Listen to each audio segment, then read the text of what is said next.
So, good afternoon, colleagues, students, friends from the university, nationally, internationally, who are in attendance in person and online to pay tributes to late Prof Deepak.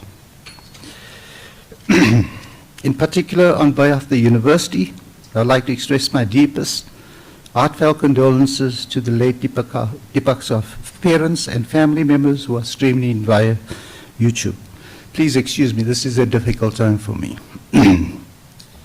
It is with great sadness that we assemble here today for the memorial service of late Deepak, who passed away at a tender age of 47. Colleagues, before we move on to the next item, could I ask you to please put your cell phones, devices on silence or off, please?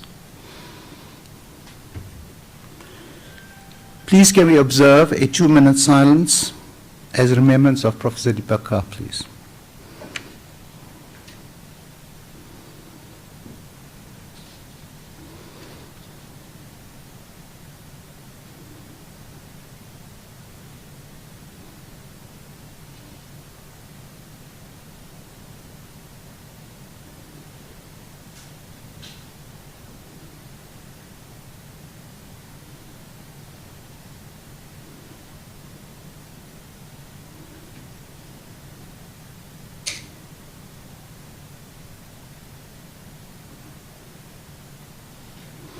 Thank you, colleagues. And colleagues online, we apologize. We could not share the slideshow due to copyright acts via YouTube, but we'll try to play it at the end. So who was Deepak Kar?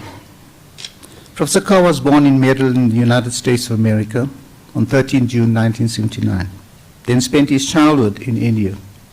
He obtained his PhD in 2008 from the Department of Physics, University of Florida, USA.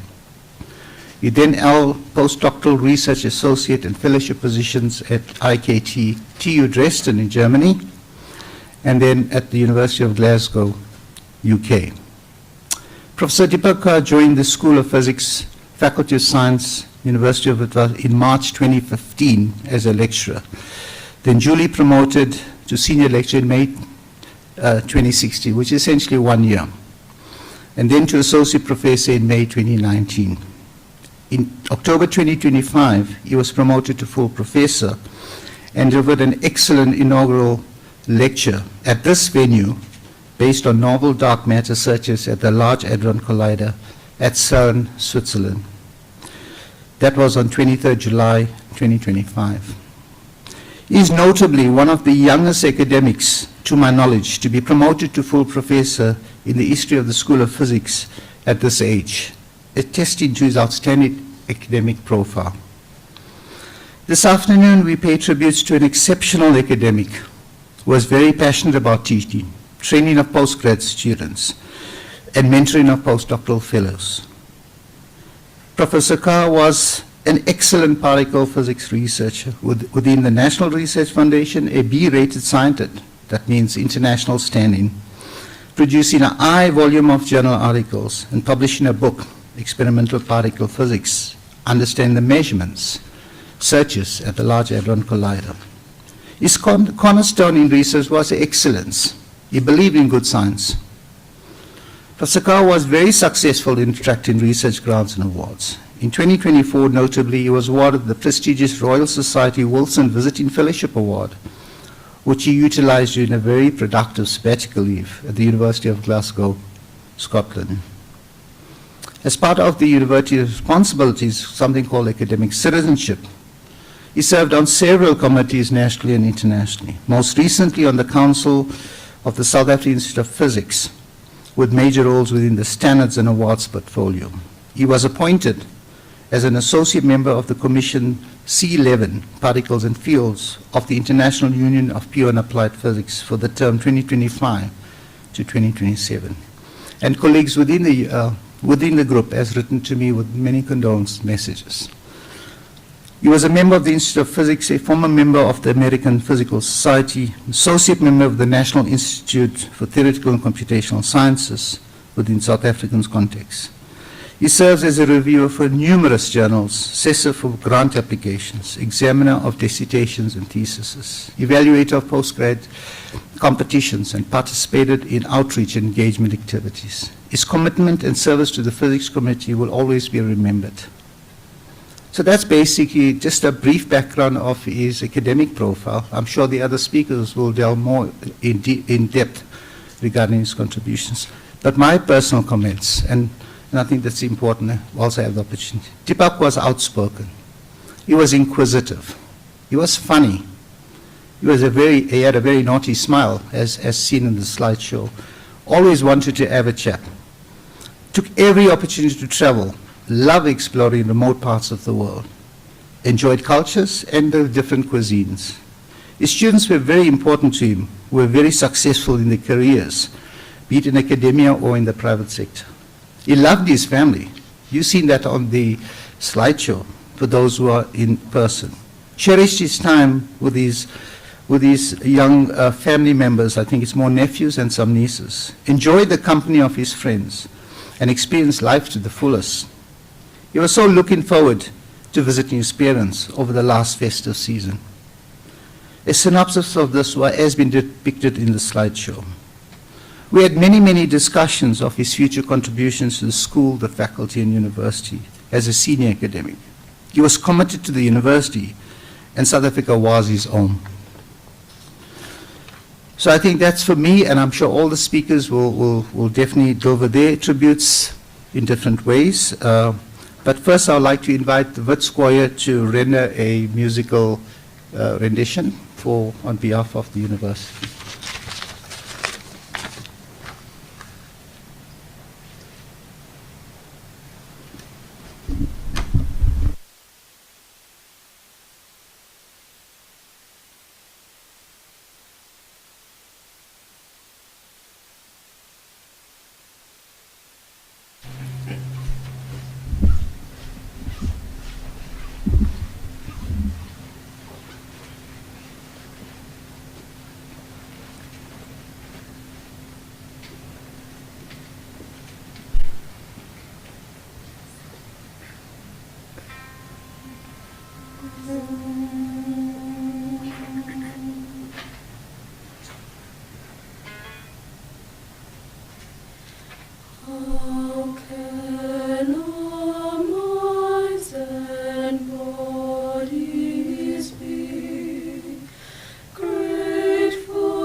So thank you to the Wits Warrior. So my next, or the first colleague that's going to give a tribute to Professor Carr is Professor Zebulon Vilakazi. I think one of the reasons why Deepak joined Wits is probably because of Prof. Vilakazi. Indirectly, I would say, because we really pushed the agenda for South Africa's CERN research that Professor Vilakazi was heavily involved with initially, to get membership, associate membership, and so on. So Professor Vilakazi is the Vice Chancellor and Principal at the university, so please can I invite you to deliver your message.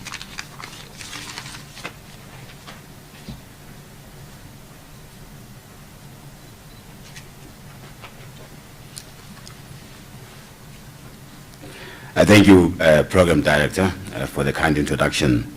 Dean of the Faculty of Science, Professor Chetty, the Head of School and Program Director, Professor Naidu, friends, members of the Carr family, those that are joining us online, his colleagues based both here at WITS and South Africa and across the continent, and those that are joining us online at CERN and in other parts of the globe. Members of the WITS community, fellow colleagues in the Department of Physics, and of course, members of the SA-CERN program of which Deepak was part of. Today, I don't address you as a Vice Chancellor, but I address you as a fellow physicist in the Department of Physics and a fellow particle physicist, as was mentioned earlier by the Program Director. We gather, of course, not only as a university community, but as a community of physicists, friends, and humanists, something that Deepak epitomized. It is always very difficult to speak at a memorial. It's especially more difficult when you are remembering someone who walked along us in the most noble human endeavor, I would say, of the pursuit of the understanding of the search for the truth and understanding of nature itself, and that was Deepak Carr. Professor Deepak Carr was not only a valued member of this community, or the best community, the department and the School of Physics. He was a scientist, highly regarded, of depth, curiosity, and conviction, and may I add, he had incredible global acclaim. I spoke to many colleagues when I was working with as the Deputy Vice Chancellor on the UCL, University College London, best collaboration, and I did meet some of my old friends when I was a youngster at CERN, and they said the first person you should talk to when you go back Deputy Vice Chancellor is Professor Deepak Carr, whom we understand has joined the university. And I didn't know who Deepak was at the time, so the first person I met was to come back to the School of Physics. I spoke to the then head, and I introduced myself. And I was Deputy Vice Chancellor, but I had to humbly introduce myself to this rising star, Deepak Carr. He was a physicist whose work connected this university with one of humanity's greatest intellectual endeavors. As a fellow particle physicist, I know a little bit of the world that Deepak inhabited. It's a world of long collaborations, late nights, unanswered questions, moments of discovery that remind us that why we choose this craft, this enterprise. It demands patience, precision, scientific honesty, humility, as we kneel at the altar of trying to address nature itself, which can humble us.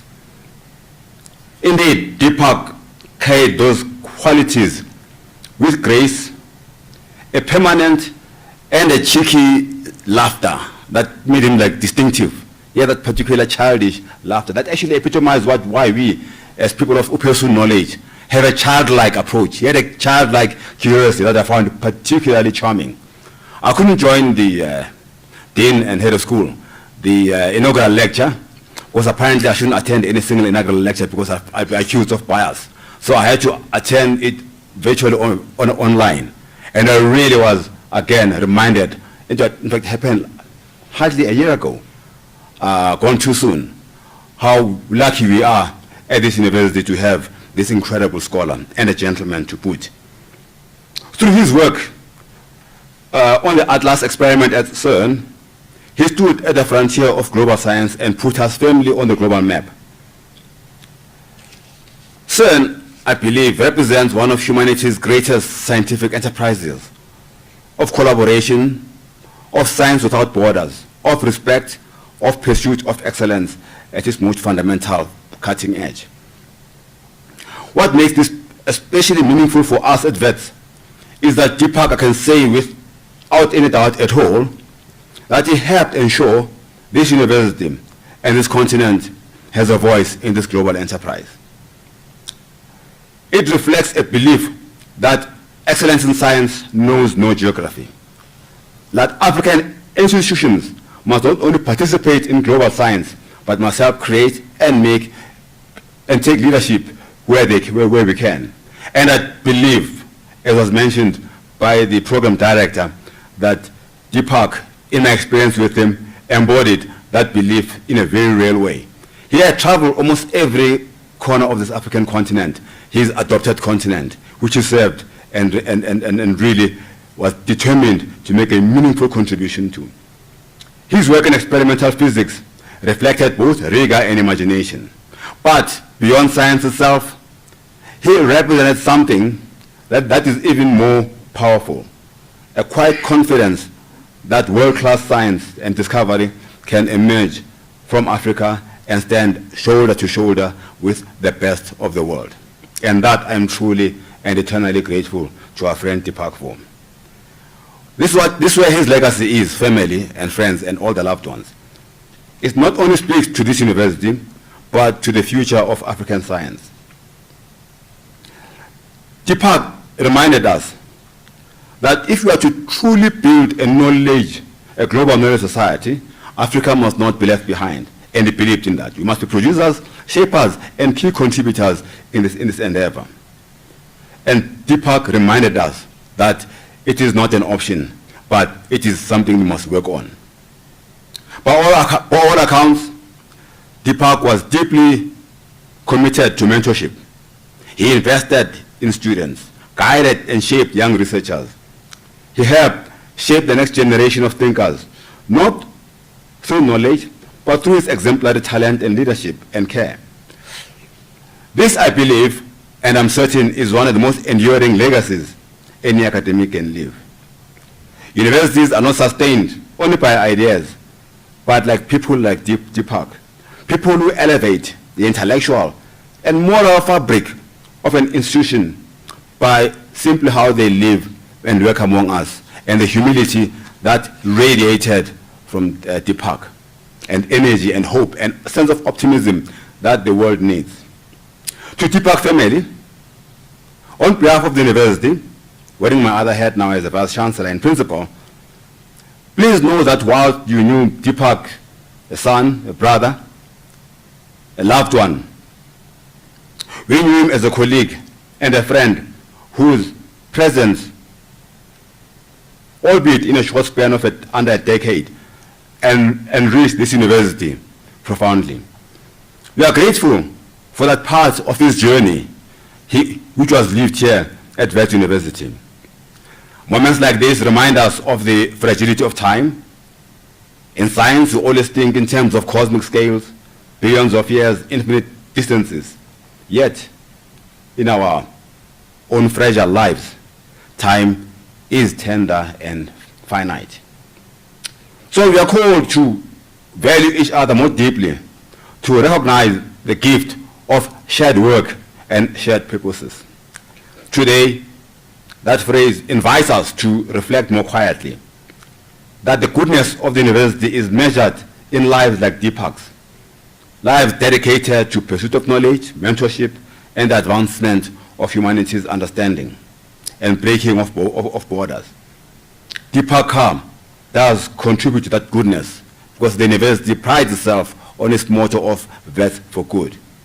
And for that, friends, we honor him. May we carry his legacy in how we teach, collaborate, in how we support the next generation of scholars, in how we build capacity in this country and this continent. May we remain curious, humble, and courageous in the pursuit of truth, just as he was. On behalf of the University of the Witwatersrand, Johannesburg, I extend my deepest condolences to the Carr family, his friends, students, colleagues here, and those joining us abroad, as we all mourn his untimely passing. May his memory be a blessing. Namaste.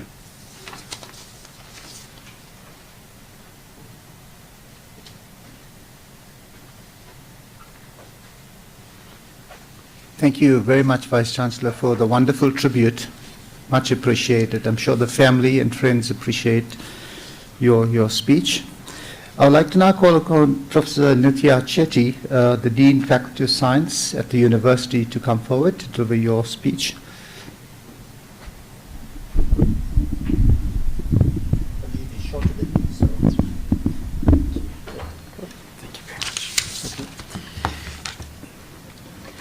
Namaskar, And deepest condolences to the Deepak's parents, who I understand have connected online.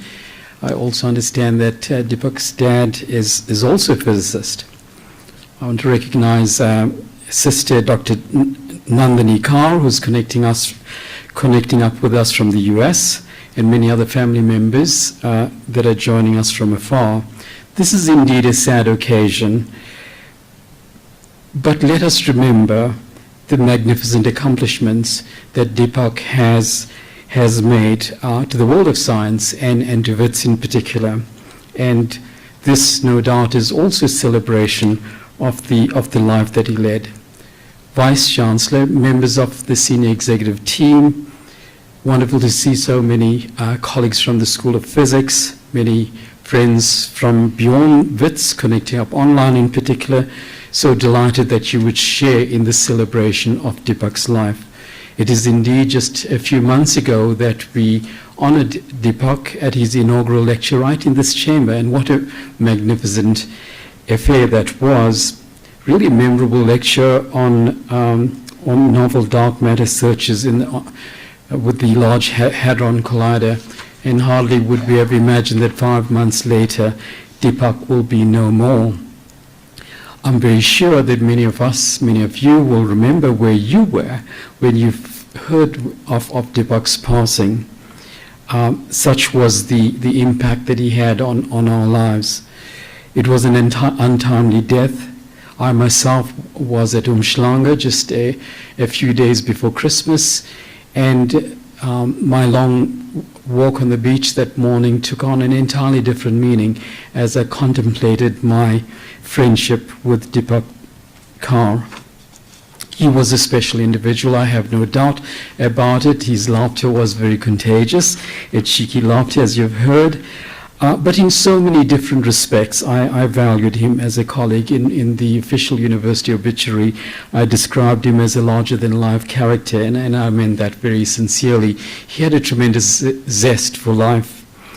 And I myself was very fascinated with his science, and he spoke very eloquently about that at the inaugural lecture, for instance. But also, I was very intrigued with his interest in visiting. Well, he had made it his goal to visit practically all of the almost 200 countries in this world. He, as I understood it, had visited more than 130 countries in total. So he was certainly on the trajectory of getting to his goal when his life was curtailed so prematurely. I also experienced Deepak, as you've already heard, in ways in which he contributed way beyond the call of duty right here at WITS University and beyond in the community of science in which he worked. This was such a shocking experience for me when I heard of his death, because barely 2 weeks previously to that, I had engaged quite extensively with Deepak. It was a graduation ceremony, and I have the habit of going down the corridor to thank colleagues from the Faculty of Science for taking the time off to participate in the procession, and Deepak was there, and I did stop and I chatted with him, and my question was very simple: where to next? And he laughed profusely in this sort of kind of cheeky way. He didn't say for sure where he was going, but clearly this was mulling on his mind, because he had very soon after that left the shores of South Africa, headed over to Zambia, where he contracted fatefully then malaria, as I understand it. He then went on to Libya, and I think that was essentially to tick off another country on his long list, and headed over to be with his parents for Christmas, having passed through the Maldives. Who was to say that was going to be his final journey? And as I've understood it, we were not closely connected with him or his family at that time. The last few days were agonizingly difficult for him. I can barely imagine how hard that was. But continuing with the conversation that we had during graduation, instead he apologized to me sincerely for not accepting my invitation to visit Fiji on my behalf. Now, this came about during the his inaugural ceremony, I went up to him and we had this uncanny sort of means of communicating with each other in very simple terms. I asked him a one-word question. I just asked Fiji, the question mark. He knew it was a question, and he said no. I said Samoa. He said no also. I said, how about Eritrea? Then he said, no, you bring in too many obscure countries here. I said, well, if you want to visit all of the countries in the world, you've got to get to these places. I said, well, I can try to get you across to Fiji if you're interested, because through the International Union for Pure and Applied Physics and UNESCO, we had arranged a physics summit in Fiji that occurred in November. And unfortunately, due to work commitments, I was not able to travel. So I'd asked him to represent me there. And he was very delighted. In July, he was very keen to do that. It so happened that come November, I think it was because of the work commitments out in the School of Physics, it's exam period, he was not able to do that. So he did apologize for not being able to pick up, to take me up on that invitation. I thought I'd help him a little bit in ticking off yet another couple of countries on his long list. Now, Deepak, as you know, and many of the scientists will talk about his science, but he was very, very fascinated with the search for dark matter on the LHC at the Atlas experiment. Now, just very recently, a month or so ago at the WITS Anglo-American Digital Dome, we did launch a new show there on the dark universe, and those of you who have not seen that would be enthralled, and I'm very sure that Deepak would have been quite amazed to see this fantastic description of his work on astronomical scales. Of course, he was working on atomic scales, or smaller than the femtometer length scale, smaller than the atometer length scale, approaching the Planck scale, and trying to understand essential interactions of and searching ultimately for traces of dark matter. But in so doing, those manifestations are apparent on astronomical scales and determine the very evolution of the universe. How fascinating that you go across these different length scales. And Deepak, of course, didn't tire in telling that story. He was very fascinated in making those connections. And I was very inspired in the ways in which he told his stories. The LHC, as I know it, is largely a data science project, produces a fantastic amount of data. If the LHC did shut down tomorrow, Deepak would have continued with analyzing data. The CERN does produce a fantastic amount of data, and the whole ideas around the World Wide Web emerged out of the quest to make data available to the worldwide user base. And Deepak was especially engaged in looking at data that otherwise had been discarded, and was very keen to use his mathematical and theoretical models based on Monte Carlo, but certainly on artificial intelligence. Now, later this semester, the Faculty of Science will be hosting a symposium on artificial intelligence.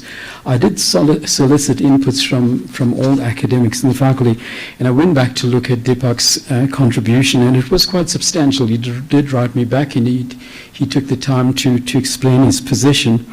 And he did say that he was using artificial intelligence tools to enhance his work, and he strongly encouraged us to embrace this in the faculty. And a quote from his email stated, "Deep learning complements deep thinking," and I so value that.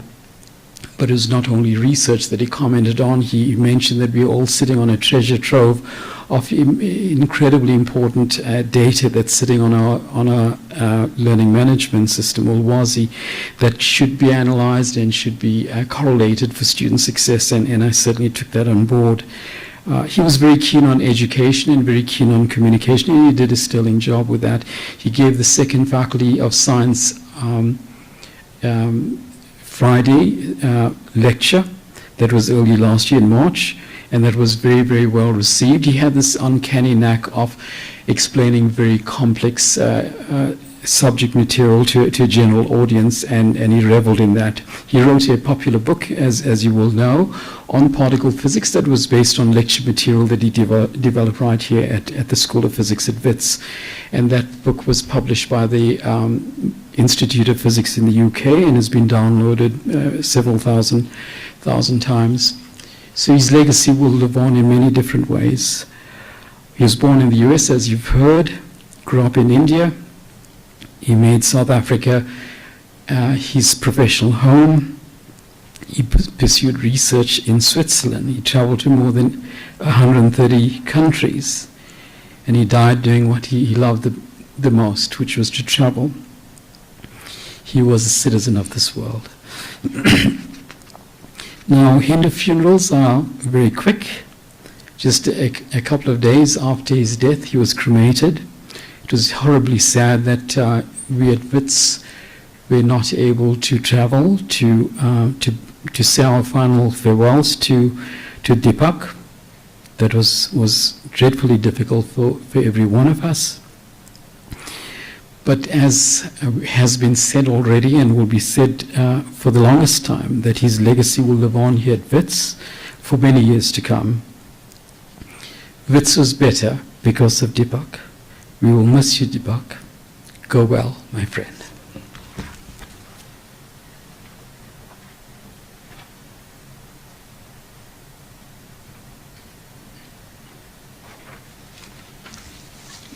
Thank you, Prof. Chitty, for the lovely tribute for Deepak. It is very difficult for all of us, I can imagine. So, colleagues, we now need to transition online to the balance of our speakers. Dr. Nandini Khan is our next speaker. She is actually the sister of Deepak.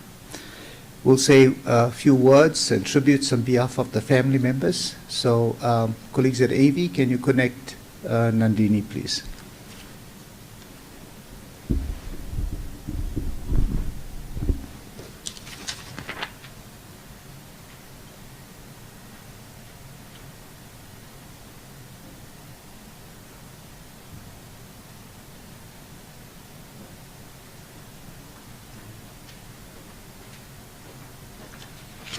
Nandini, is Dina here? You can unmute and you can continue. Thank you. Okay. Can you hear me? Yes, good. Thanks. Thank you, Dr. Naidu and WITS, for organizing this memorial. I want to thank you all on the behalf of both his parents and also from me. I was recently thinking about Deepak's time at WITS, and I realized that after his childhood in Siliguri, it was the place where he spent the second longest period of his life. Since December, I met and talked to a number of his friends and acquaintances from all over the world and also from Johannesburg. And talking to them, it did seem like he truly built a good life for himself there. I'll always be sad that I did not get to see that while he was still there. We always talked about planning a visit when my younger son is old enough, or as Deepak always said, that he's the out of the lion-eating age range to participate in a safari, but I guess that was not in the cards. Deepak and I were very different from the beginning, and I was very much the pesky little sister he would rather not deal with. While I was off doing my own things, he was busy chasing top grades in school, winning what we call quiz contests, it's trivia to the rest of the world, and learning chess moves. He was a very avid chess player as in his childhood and in his teens. He won a very prestigious scholarship in India, and he went off to trips with his scholarship crew, all sorts of nerdy stuff.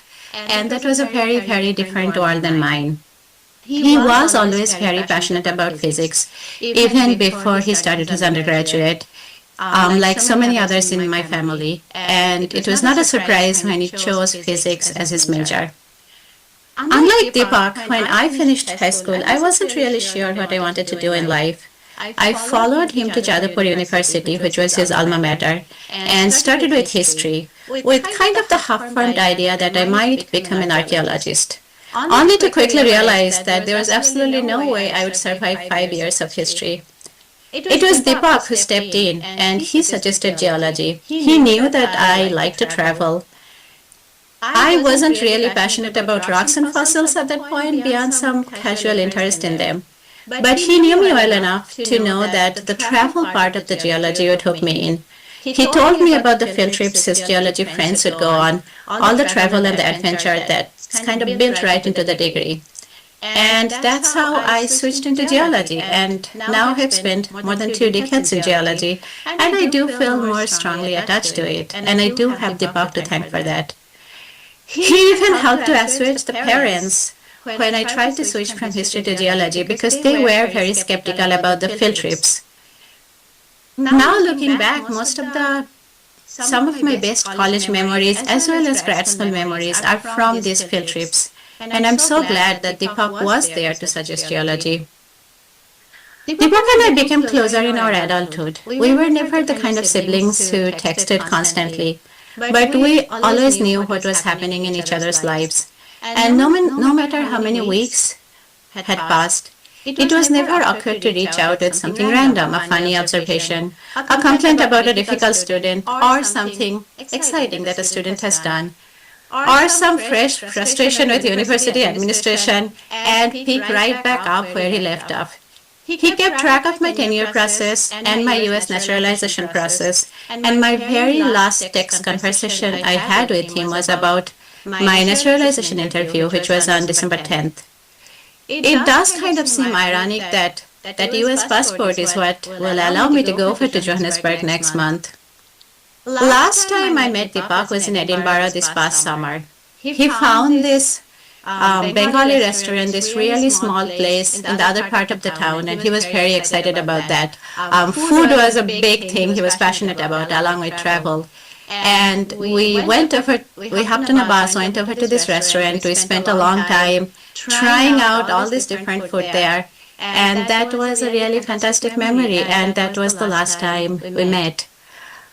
In my adult life, Deepak was a quiet corner of support who was unapparently just there, even when I had absolutely no idea which part of the world he was in. In the last 2 months, I also got to learn aspects of his life I had no clue about, all the lives he has touched, and how much he meant to so many people across the world, as well as his contribution to physics. He lived big, and I'm so happy he got to enjoy life on his own terms. I just wish it was a bit longer and I had a chance to say bye. And that's all I have to say. Thank you, everyone.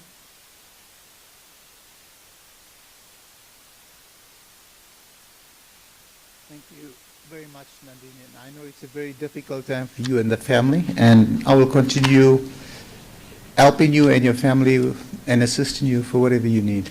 So, and the university also. So thank you very much. So colleagues, we now take a short break. Can we get the Vitskoye in, Rachel?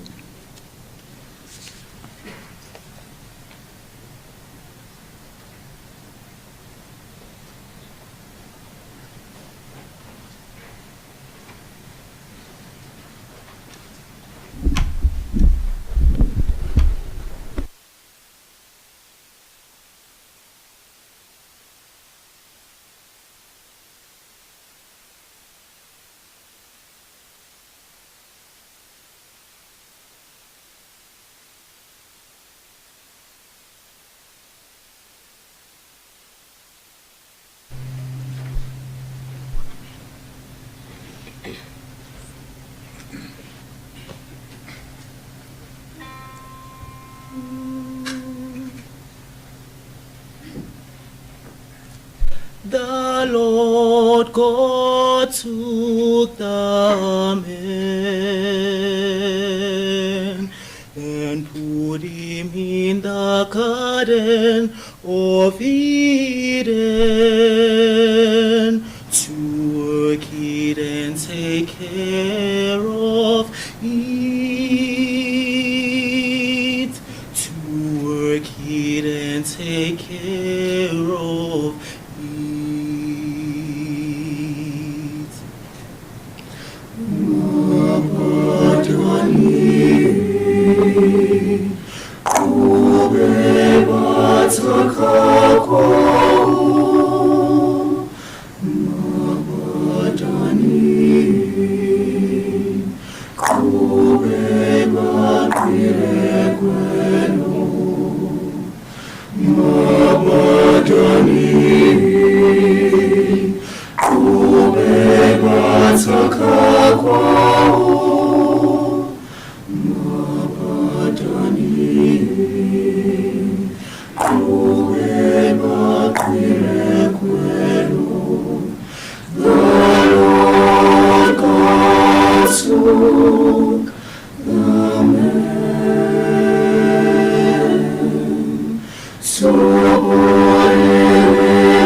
So thanks again to the Wits Choir for rendering that musical.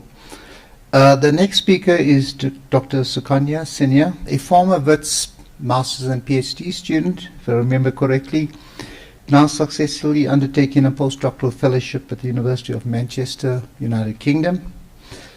Dr. Senior will now talk and present messages from students, herself, and other colleagues that you know. So, Sana, you can then unmute and you can commence. Can you hear me? Yes, I can. Yes, I can. Perfect. I'll try and share my screen. I guess you can see the screen as well now.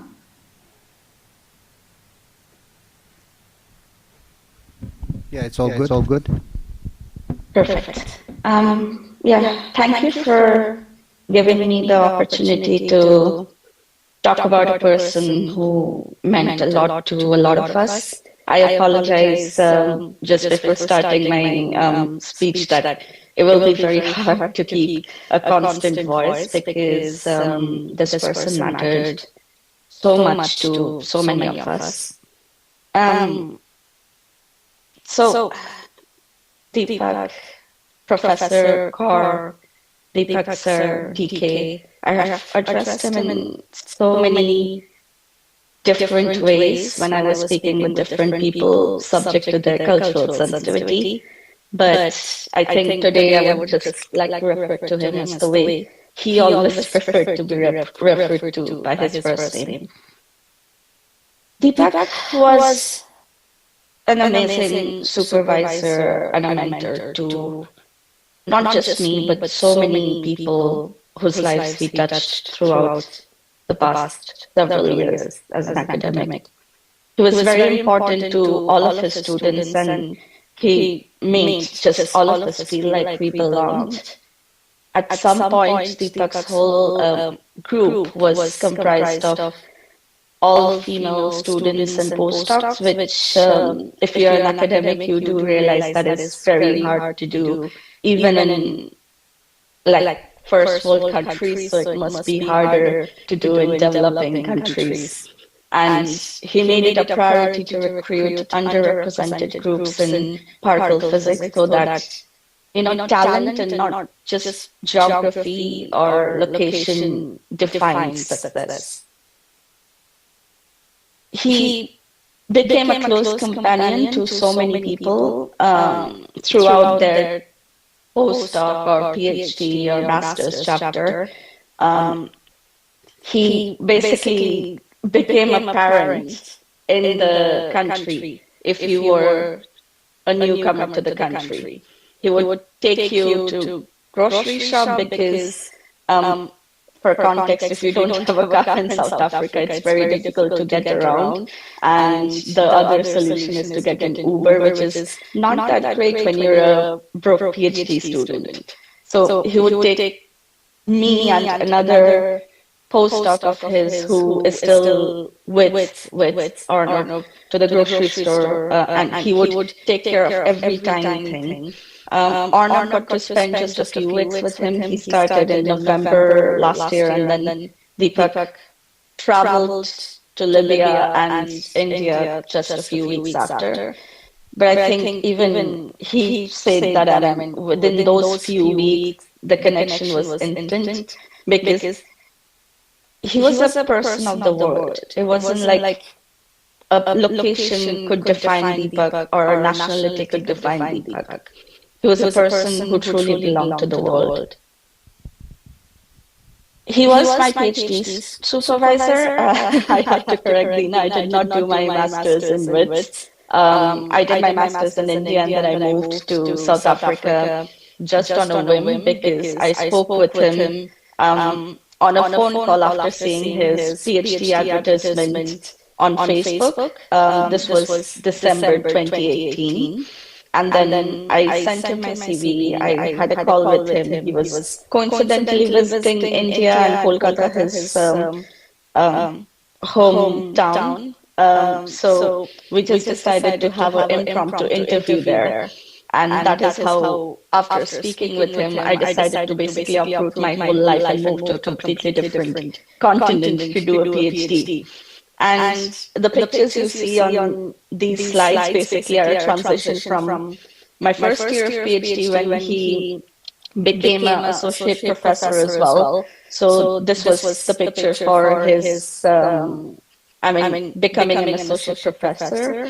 And then the right-hand side picture you see is when he flew my PhD degree to Barcelona because I couldn't get the visa to reach South Africa to attend my own graduation. And this was a time span of 3.5 to 4 years in between these two pictures. And you can see that I didn't just get a degree, I also got a lot of extra weight. I guess that comes with a PhD degree. You can't really help it. But I think the main thing to mention is that I also got a massive box of experiences and wonderful memories, which I think I didn't appreciate at the time because I was like, oh yeah, I see him every other month when he's traveling to CERN. But now it just hits you harder and harder every time you think that, okay, the next time I travel somewhere, it's not like I can coordinate with him and see if he's going to be there. So the thing about Deepak being an amazing supervisor is something very hard to express for me just by myself. So I tried to collate a few thoughts from some of his other students as well at different levels who got to work with him in different aspects of his research. And I would just like to kind of quote a few things they said to me when I was asking them, what are your thoughts? Would you like me to share to all the members of the audience and everyone who's listening in today? And I think all of the things that they mentioned is exactly how I felt. So I think anything we can say collectively means so much to all of us. I mean, the way he did his supervision was very unique. You would expect that as a seasoned academic, the supervision style is very common, it's very well tuned, and you don't really change your supervision depending on the student. But this was completely different when it came to Deepak. He would adjust his supervision style to each and every student because he appreciated that everyone was different, just like 5 fingers of the hand is of a different size. So every student needs to be handled differently. What made him special was he really thought very highly of his students, and he thought that they actually could make a difference to the work that he does. And that is something I think as students you would love to see in a supervisor, right? I mean, you would want someone who trusts you, who doesn't think you're just a complete idiot who does everything stupidly and is always trying to find your faults. He was very attentive, he was generous, he was approachable, and honestly, he wasn't perfect because, as everyone has been saying so far, he had his quirks, he had his quite strong opinions, which I related to most of the times. But the fact that he tried really, really hard to understand each and every person in his group as an individual, that is what matters more than anything. In academia, or in general, a very competitive field like particle physics, and in a competitive collaboration like Atlas, where as an early career researcher, you're basically fighting with 2,000 people more who might have much better resources at their disposal compared to you. It can get difficult, and it can also be isolating if you don't have that kind of supportive hand above you who tells you that it's going to be fine. Whatever you're doing, there'll be pitfalls, but you will learn, you will get through it. For all of his students, he was always there. You knew you could count on him to make himself available when it actually mattered. I mean, there are so many instances. There was mentioned by Zablon that there are late nights in particle physics. There are way too many late nights, way too many nights when you're still up until 4:30 a.m. to make a plot because you have a result approval the next day.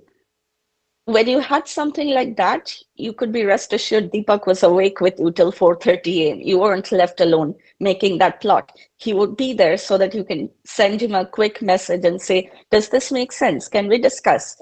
I have had so many conversations with him about our work at 5 a.m. in the morning that I can't even begin to explain that.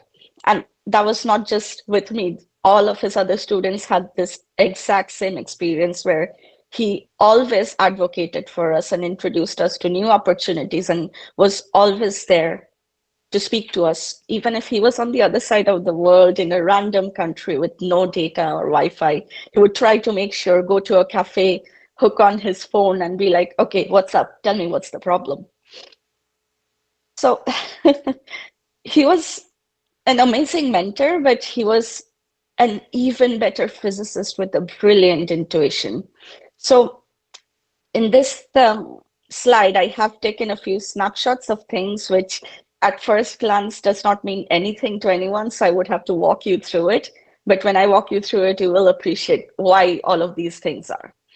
So this is a screenshot of an email from internal Atlas mailing list where a certain coordinator was mentioning we are going to have a new search for an analysis looking at a collider topology, which has not been done in LHC so far. Now, in the first point, it looks like, okay, this is just a work email for a work meeting. But the work behind this email was that when I started my PhD, Deepak told me like, okay, what do we want to work on? And I said, I have been interested in dark matter for a while, and I have been looking at this topology. I don't know if this is something Atlas is interested in. And he just jumped at the option. He saw it. He saw that this was a brand new avenue. This was something that was fun to do because no one has done it so far. And he just said, let's go for it. He was the pioneer of a new field within Atlas, which is now quite popular. He was the pioneer of looking for this very unique collider signature called semi-visible jets, which is what we worked on very closely and continued working on together even after I left with. So it was so special to him that he made sure that one student and one PI from an African university was heard and could get through all the hurdles of approval which a massive collaboration has and successfully publish a result this strong. And that's not the end of it. It was like he was such an advocate for good science. He would be like, okay, yeah, we have done this. What's next? What's the next cool thing to do?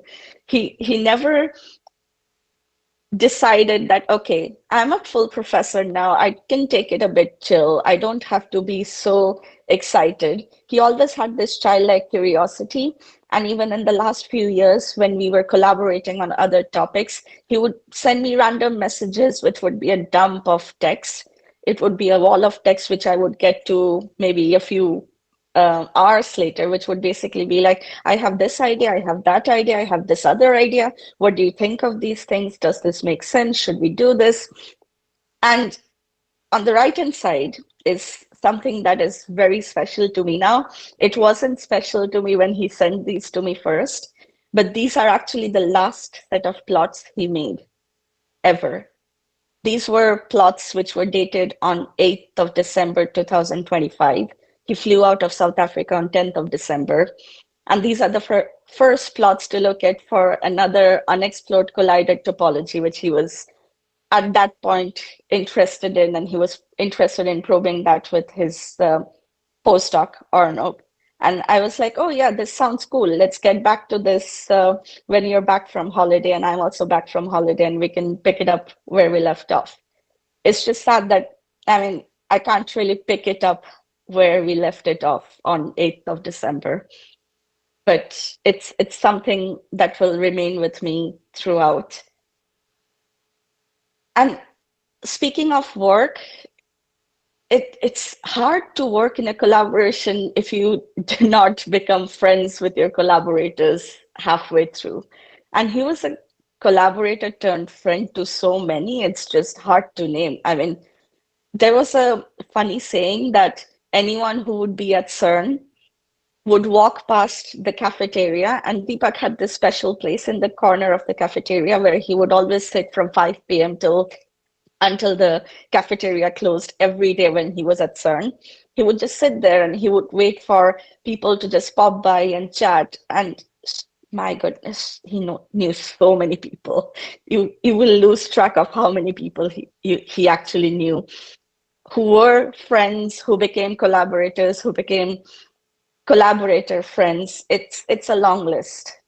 I mean, some people say that losing a friend is like losing a family member, and I can definitely say that his work family really feels a massive void. Every time I talk with some colleague or a friend who is also a colleague who knows both of us, it's just hard to appreciate that he's actually no more amongst us. I mean, I don't think I'm still appreciating it, and I don't know when I will, but that is the kind of void he left. He had an infectious enthusiasm for so many things. I mean, we heard about his book, and from Nandini, we heard that he was also a quiz buff. But during COVID, he took part in this Formula trivia contest, which they had remotely for that year, obviously for special circumstances. He would stay up late because it would happen in evening in Fermilab, which is near Chicago. So like 6 or 7 hours away from South African local time, if I'm not mistakenly converting time zones. He would stay up till late. He would take part, and he won the contest just sitting there remotely and participating in it basically every Friday, if I remember correctly. And in terms of enthusiasm, he was so enthusiastic about teaching that he decided he needs to have a book so that students who start experimental particle physics are not just left in the lurch. And a fun fact is, even before I started my PhD with him, my first job with him was to proofread his book so that there's not that many spelling mistakes. I did find a lot of mistakes and some factual inconsistencies, which I then sent over to him. And I'm still finding some typos which I did not notice in the previous version. So I had told him that we need to make sure that you have a second version of this book in a few years. When I was chatting with Arnab again, he mentioned this really interesting thing which kind of stuck with me, because they had their last group dine out thing before the break, before Deepak flew out to Libya. And apparently Arnab asked him if he was thinking of writing a book about his journey through different countries, like a physicist in different countries or a physicist around the world. And Deepak, in his classic style, basically said, "Who's going to read that? I've already written a book in experimental HEP." And I think Arnab hesitates to say now, but he regrets not saying that anyone who is passionate about discovering life and anyone who cares for the people around them would benefit from this book, because it just gives you a view of the multifaceted life that every person has and how to cherish each facet of your life. But above everything, I think he was a fierce, fierce friend. I mean, his passion for a lot of finer things in life, a good steak, some good wine, these are things that can lead to really strong friendships and bondage.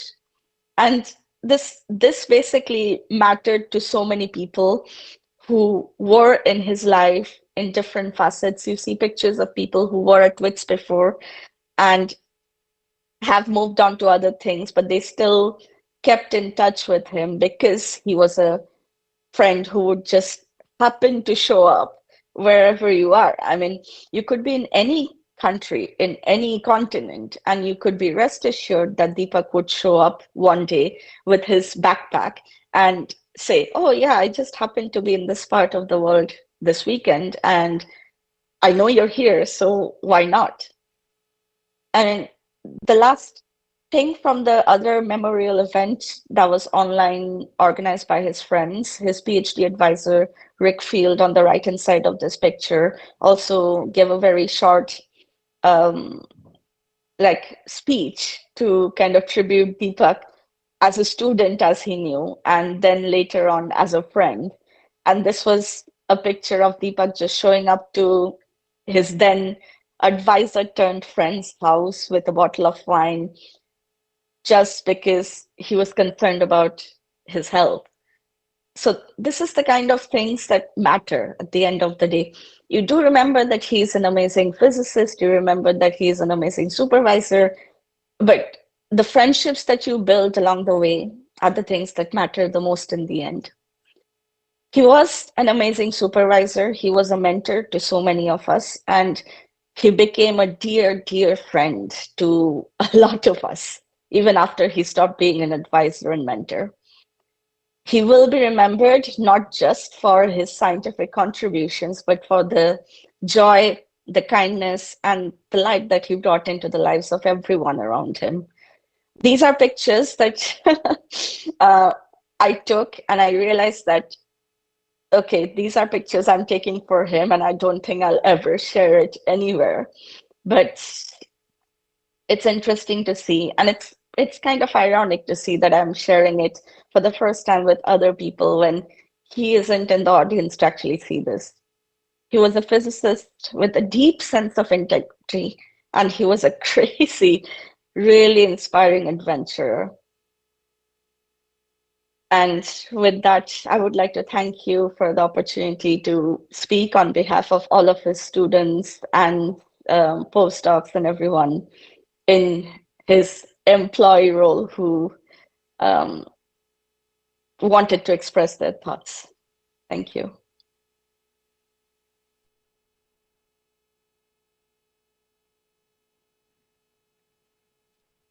Thank you very much, Sukanya.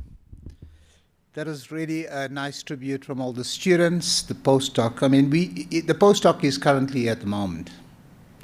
And I had to have a good chat with Hanab, who was present today, and he told me I need to go back home.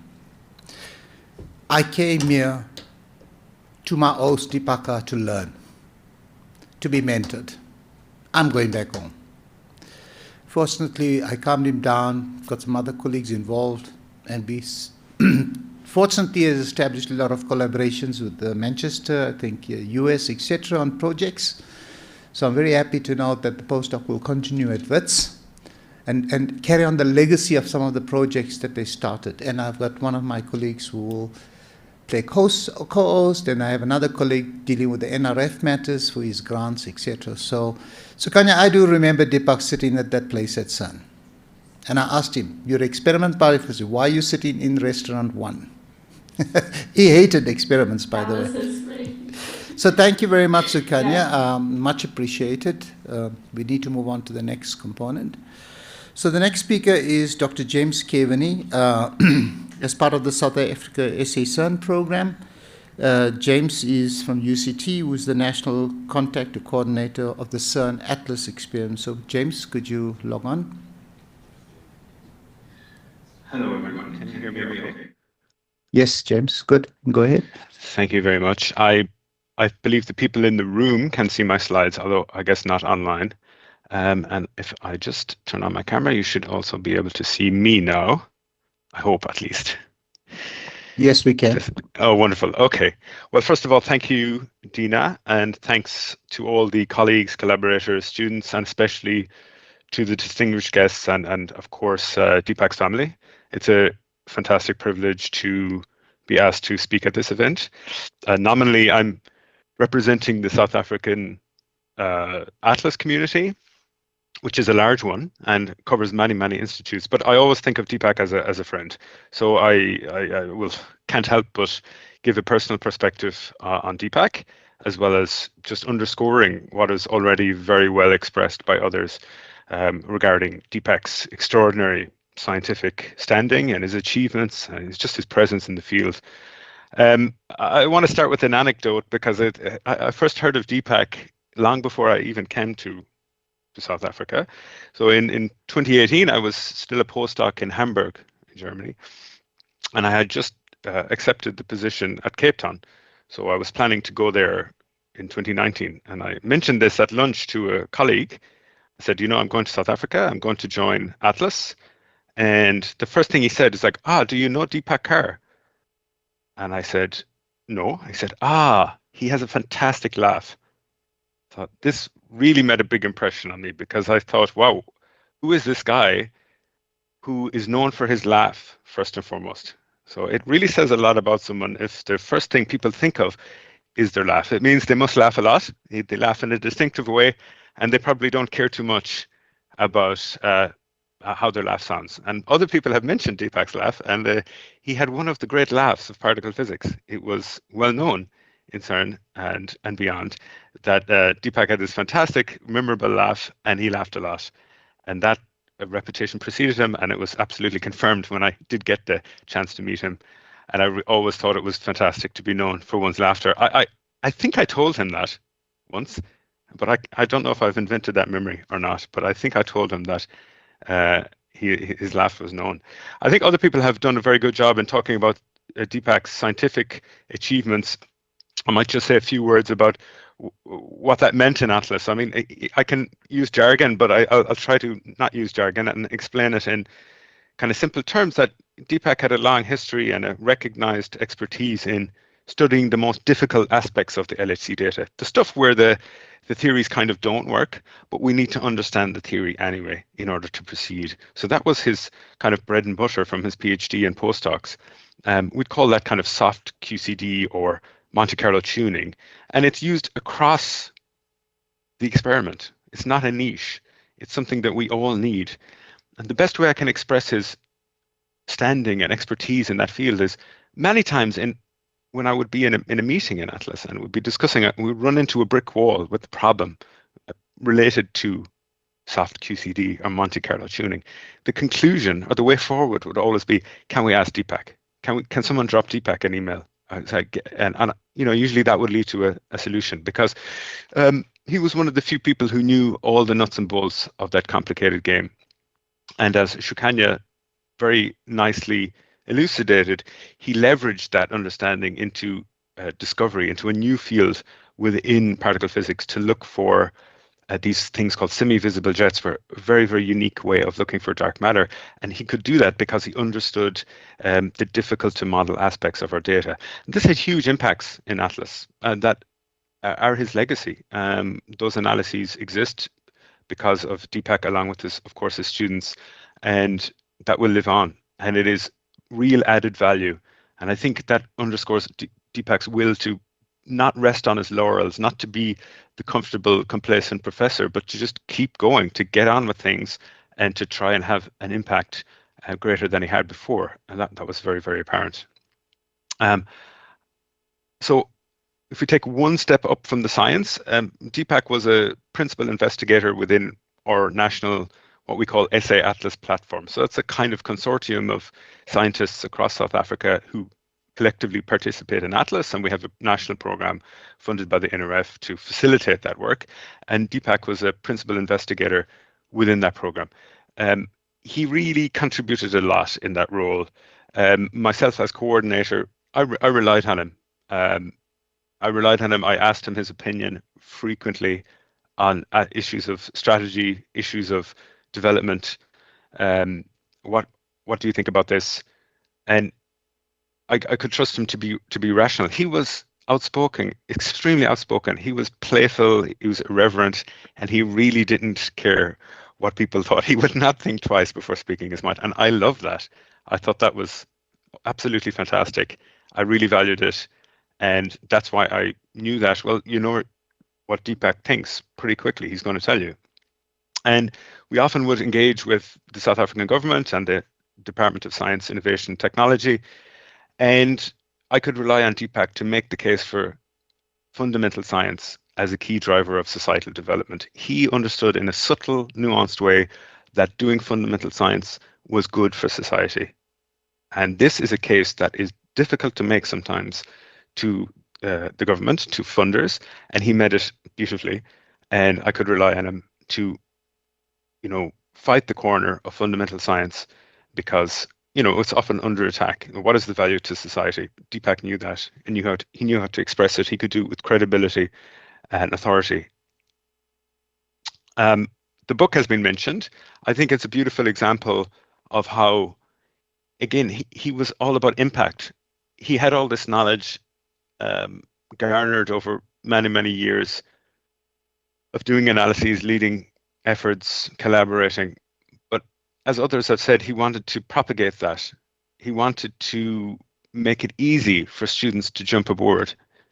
I vividly remember when I was doing my own PhD and I was embarking on this world of experimental particle physics. And it's kind of a niche world. It's a kind of ragtag set of methods, a bit of statistics, a bit of software, a bit of theory, a bit of maybe data, what's called data science now. But there isn't like a book that puts it all together. There wasn't then, but there is now. So I think that's an extraordinary legacy. He saw the need for that, and unlike me, he didn't just sit around and lament the fact that the book didn't exist. He went and wrote the book and got it published. And I think has turned out to be an important resource for students that want to fast forward their development coming into this field, and put together a lot of kind of niche topics that only sit beside each other in particle physics, and he's done that.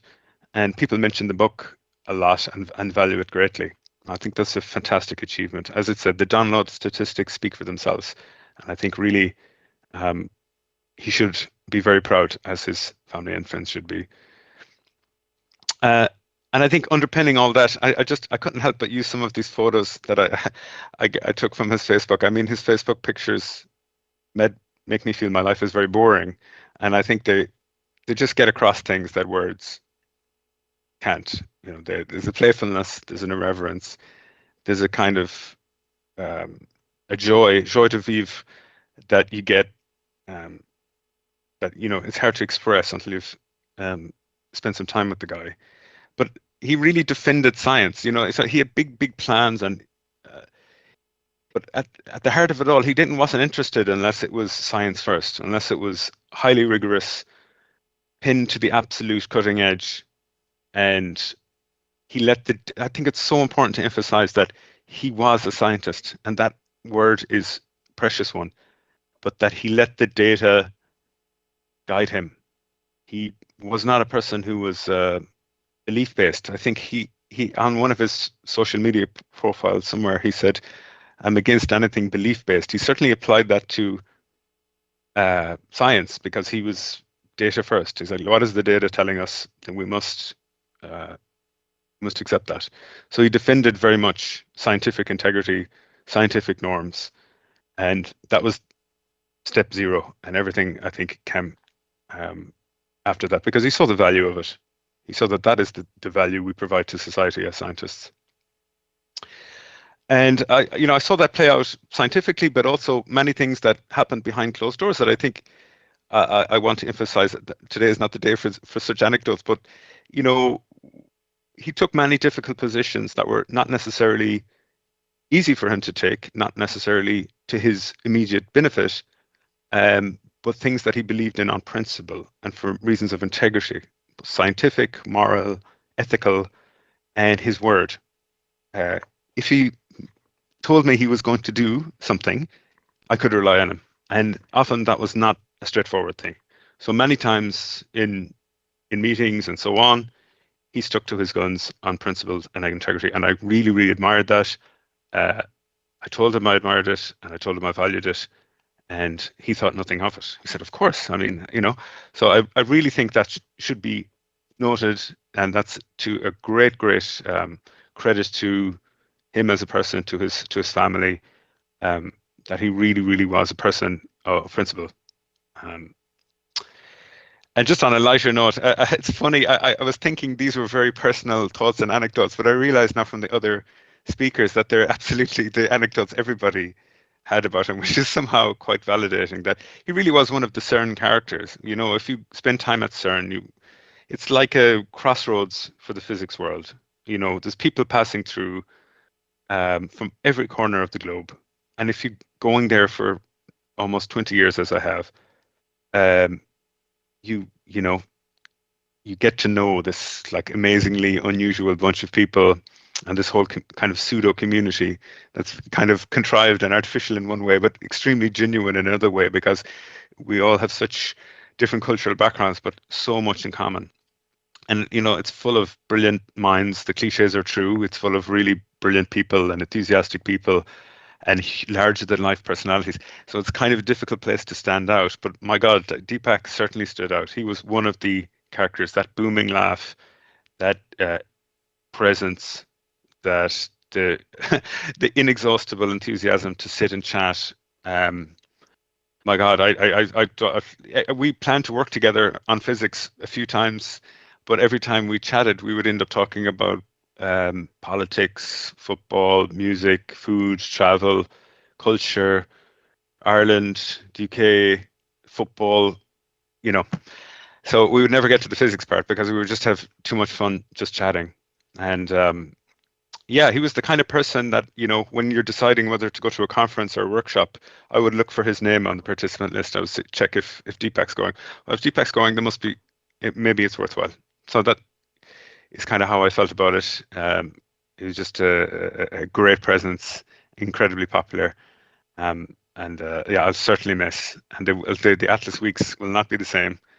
There'll not be the same level of fun without him.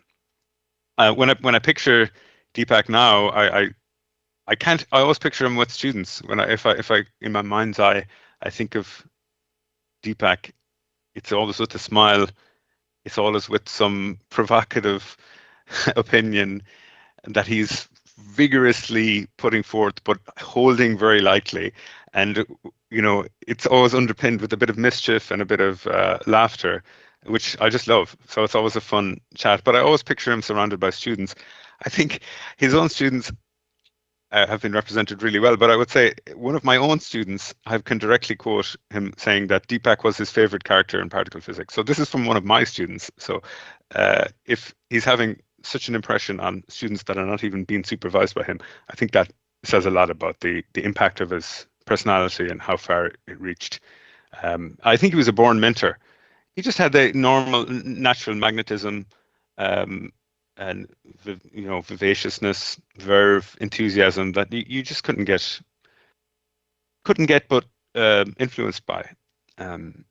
And he took great kind of fun in it all. He saw so much fun in the scientific life and joy, and it's just about being pragmatic and getting on with it. And I think people respond to that, and that was his secret talent, I think. So I think he's kind of, to me, the ultimate explorer that I've come across in my life. Like, obviously, he's well known as an explorer of countries and territories and new lands, exotic and so on. But he also dedicated his life to exploring nature. But the thing that sticks is he explored kind of the potential of human beings and relationships. He really nurtured not just the quality but the quantity of human relationships he explored and developed in his life. As people have said, he had friends everywhere, in every continent. He knew everyone, and it was not a passive thing. He would go and meet and spend time with everyone he could. So he explored nature, he explored places, but he explored relationships so much. So he's taken his final journey and the ultimate one. So I just want to thank everyone again for giving me the chance to remember a very, very valued friend, one that I won't forget. And just to say namaste and farewell, Deepak, and travel well. Thank you.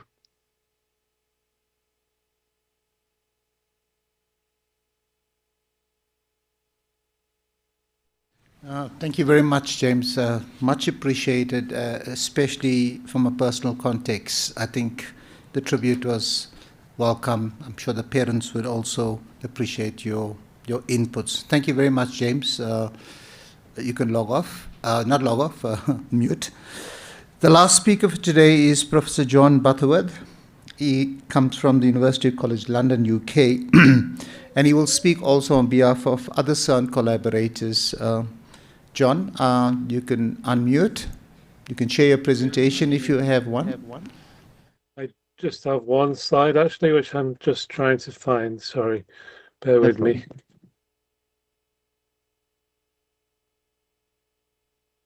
There we go.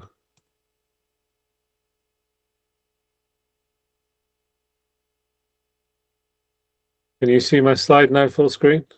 Yes, John. Yeah, can hear you, and you can also see your screen. Thanks, John. You can go ahead. Excellent. So let me, as with the other speakers, thank everyone for the opportunity to speak here.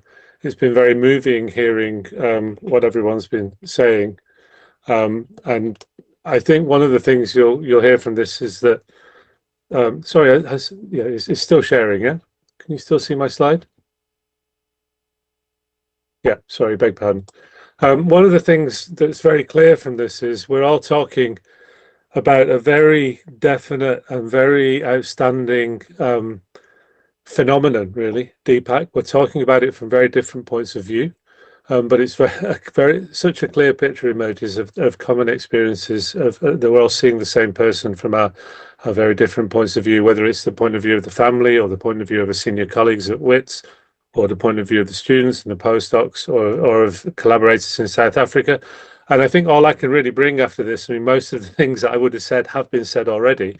I think all I can really bring to that is to just reiterate that from the point of view of of his international collaborators. Now I'm having trouble with my slide. I'm so sorry. I think, can you see my slide? I think I will just proceed without the slide because it's a John, mess. John, your Yeah. slide has disappeared. Can you? Yeah, I'm sorry. I'm not quite sure why. I'm going to carry on without it. It was just some photos, That's and fine. most of them you've seen already anyway, actually. I first came across Deepak when he was a student. He was a student of Rick Field at Florida State, which as has been mentioned. I don't think it has been mentioned that he's the scientific grandson of the Nobel Prize winner Richard Feynman, because Rick Field was Richard Feynman's student, and the fragmentation hadronic studies that they did, the Field-Feynman model, is still known as a name, one of the breakthroughs that Rick Field made. Rick kind of went to Florida and taught for a long time and kind of vanished from research. And he emerged amazingly with Deepak as his student in the late days of the Tevatron Collider in Fermilab, and produced a huge library of data on hadronic interactions there, which was absolutely super timely for getting us ready for the Large Hadron Collider, because we were going into the unknown. The nearest we had from that was the Tevatron data, and Rick, enabled by his student Deepak, were able to provide that, and that led to Deepak's expertise, which was mentioned already by James just now, in improving the model. We call it tuning. What that really means is you're improving the modeling of what's going on in hadronic collisions. And Deepak basically was one of the key people in delivering that and allowing us to understand the data at the Large Hadron Collider more quickly and have better models for it. He then went to Dresden and had a postdoc at Glasgow, and then came through to WITS. But scientifically, those CDF tunes to those tunes to the CDF data very quickly became tunes to the first data from Atlas. And I hope don't want to offend any CMS colleagues here, but Atlas really led the way in this, and Deepak had a huge influence in that. I think South Africa isn't on CMS, so I'm probably not offending anyone, but there's just no doubt about it that Atlas led the way there, and that came from CDF, and it's now across the whole of the Large Hadron Collider that intellectual contribution that was made there started by Rick and Deepak together and carried on by Deepak, in that Rick went off to CMS, in fact. So what that did, I'm just going to give a kind of narrative of his scientific contribution here at the moment. The anecdotes I would have told about doing some of this work with Deepak, that you can see it brings a smile to my face, because I share the admiration and love of his personality and the joy and enthusiasm and mischief, I think was mentioned several times, that he brought to these endeavors. And believe me, Atlas meetings can be very boring. They're less boring when Deepak's there. This better understanding of QCD though led him then to work on something which I'd worked on a lot as well, which is the internal structure of hadronic jets, which allowed us to make better identification of particles like the Higgs boson or the top quark or the W and Z bosons, and he's published some really important papers with his students on that. I had a picture of him actually sitting having fun in Valencia, which I might try and share at the end of this talk, but I don't want to disrupt the talk with it.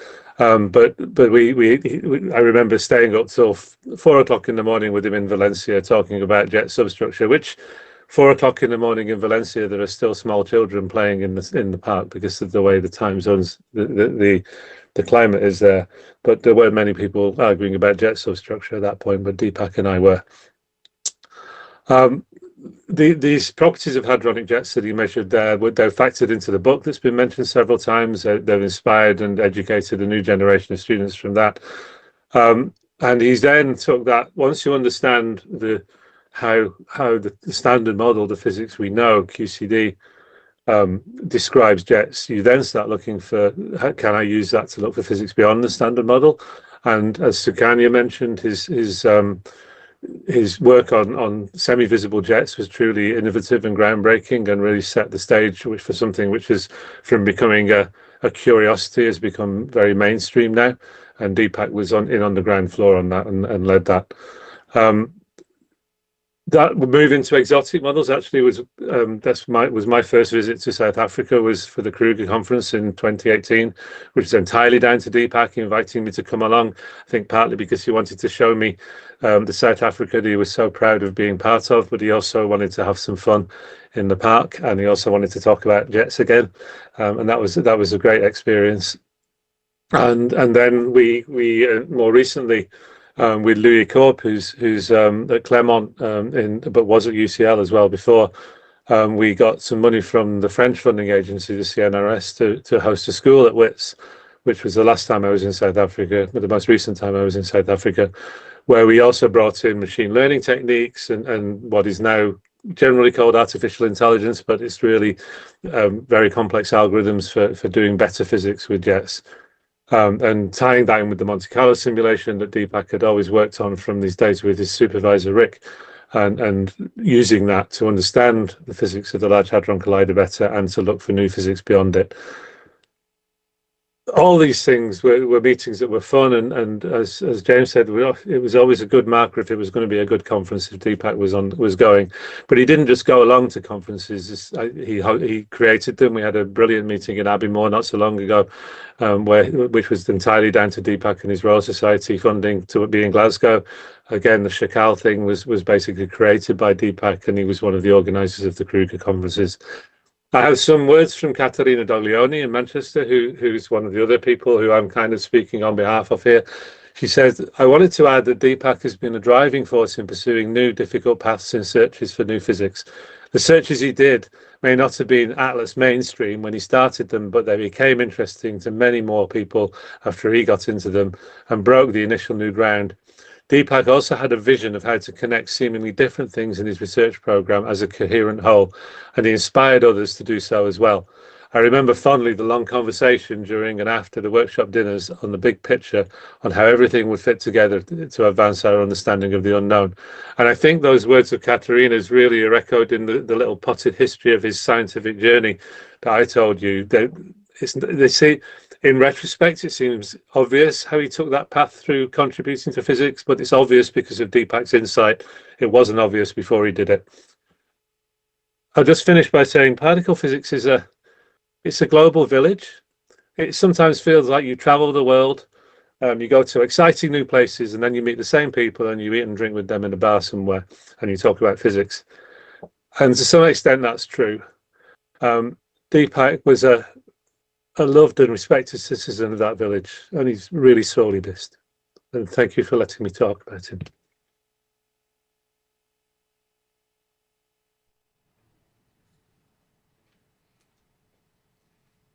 Thank you very much, John. Much appreciated. I believe you're all in a meeting that Deepak's supposed to be in right now, I think the group meeting. And thanks to the other colleagues. Yeah, I know that Caterina is. That's why I read her words, yes. You would have been there. Yeah, it's unfortunate. But thank you very much for representing the colleagues. Much appreciated. If you can mute, it will be appreciated. Colleagues, we now come into the tail end of the memorial service. So I'd like to thank all the speakers, all Deepak's family, colleagues, friends who are in attendance, both in person and online. We are, as a university, very grateful thereof to pay respects to a dear son, a dear brother, a good colleague, and a friend. I must also, before I forget, express my sincere thanks to Mrs. Rachel Shunker, WITS Events Department, and her team for organizing or helping me organize this event. Thank you very much, Rachel. So rest in peace, Deepak. You left an impression to people that you interacted with, and your legacy will always be remembered. Strength to the family and friends. Personally, I will never forget you.